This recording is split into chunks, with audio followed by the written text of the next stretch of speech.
J'espère que vous allez bien. Alors aujourd'hui on se retrouve dans une nouvelle vidéo, donc une nouvelle revue de reportage par rapport à un reportage National Geographic que je viens de regarder. Ce reportage il se nomme Uncovering the Secrets of New York City, Full Episode Drain the Oceans. En fait au sein de ce reportage on nous explique donc l'histoire de New York. Le reportage exprime l'idée que New York est la ville la plus grande des États-Unis.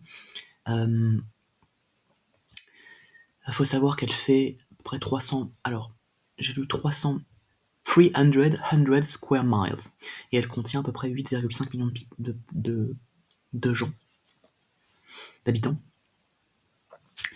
Il faut savoir que le reportage assez rapidement nous présente les attentats du 11 septembre comme étant une grande tragédie, ce qui est entièrement vrai.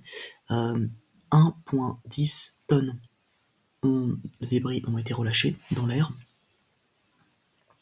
En fait, ce qu'on peut assez rapidement découvrir, c'est que en dessous donc de la tour qui est tombée le 11 septembre, de trouver une épave. Alors cette épave, en fait, elle date parce que le bois a été analysé. On a pu dater avec précision le bois, et en fait, le bois de l'épave, il date de 1773 ou après. Or, cette décennie de 1770 à 1780, elle, aux États-Unis, elle rime avec révolution, parce que c'est là qu'en fait les États-Unis sont devenus indépendants en 1774. Et il y a eu la Révolution américaine, que les 13 États se sont rebellés contre le joug, contre la tutelle anglaise, et qui ont décidé de prendre leur indépendance. Cette épave en bois, elle est au cœur de Manhattan. Ce qu'il faut savoir aussi, c'est qu'assez rapidement, on va découvrir qu'il y a de nombreuses personnes qui malheureusement sont décédées, puisque ce bateau il a échoué en fait. De nombreuses personnes qui ont perdu la vie.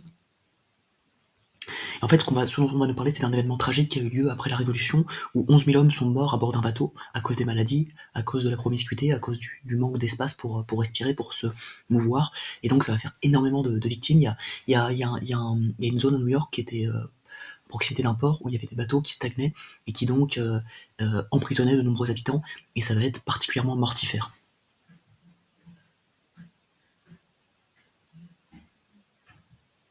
À New York, ils ont identifié donc une zone dangereuse, où un bateau sur 50 échouait.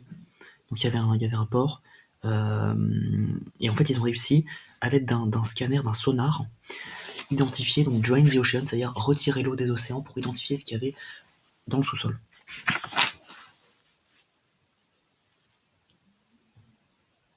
Il y a de nombreux bateaux qui ont coulé, notamment en 1886, il y a un bateau qui a coulé, un bateau qui a été englouti par la mer, en l'occurrence.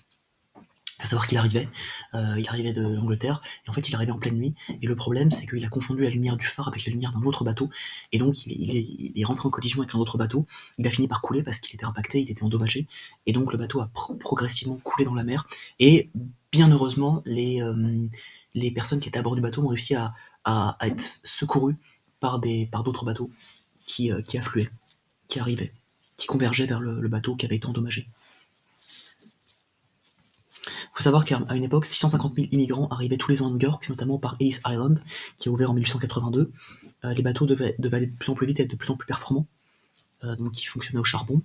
12 millions de nouveaux Américains sont arrivés en tout par Ellis Island. Et donc voilà, il y a de nombreux bateaux d'ailleurs qui ont été coulés par des mines allemandes. Donc le reportage nous présente vraiment la ville de New York, nous explique de quoi est-ce qu'elle est composée, comment est-ce qu'elle est constituée. Et il nous explique tout simplement, en fait, voilà, le reportage nous explique comment a évolué la ville de New York, son histoire, en fait, voilà, comment est-ce qu'elle a évolué à travers le temps. C'est un reportage particulièrement intéressant que j'ai bien apprécié sur la ville de New York, que je vais être amené à visiter bientôt d'ailleurs. Et donc c'est vrai que déjà en 1900, il s'agissait New York était la plus grande ville dans l'hémisphère ouest. Elle est passée de 60 000 habitants à 3,5 millions, grâce à l'immigration notamment. Il faut savoir que c'est une ville absolument magnifique aux États-Unis. La ville la plus importante des États-Unis, c'est vraiment le centre névralgique, le cœur des États-Unis. New York, c'est une ville d'une très grande importance, prépondérante aux États-Unis. J'espère en tout cas que cette revue de reportage vous aura plu. Moi, j'ai apprécié regarder ce reportage. Et en tout cas, je vous souhaite une bonne soirée. Sachant qu'en fait, je tiens à expliquer que le principe même de la série Drain the Ocean, c'est grâce à des outils sophistiqués, des technologies particulièrement étonnantes, élaborées, d'arriver à retirer l'eau, en fait, de la mer, virtuellement, et donc de pouvoir examiner ce qu'il y a tout au fond de la mer, en fait. Donc ça permet voilà, d'examiner des épaves, des restes, des objets qui sont encore actuellement dans les fonds marins. Voilà, en tout cas j'espère que ça vous aura plu. Je vous souhaite une bonne soirée.